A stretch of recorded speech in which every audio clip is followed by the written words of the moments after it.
Bagaimana cara menyebut berus maskara dalam bahasa Inggeris? A. Hairbrush. B. Toothbrush. C. Mascara wand. D. Paintbrush.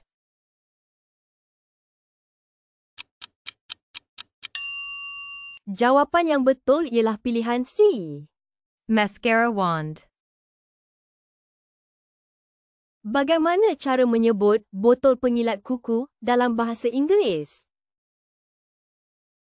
A. Nail polish bottle.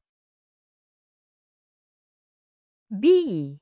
Perfume bottle. C. Shampoo bottle. D. Water bottle.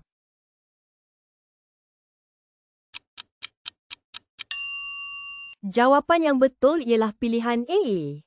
Nail polish bottle. Bagaimana cara menyebut permaidani dalam bahasa Inggeris? A. Blanket. B.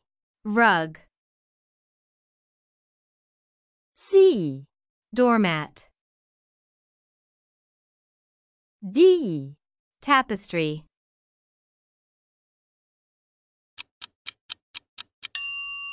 Jawapan yang betul ialah pilihan B. Rug.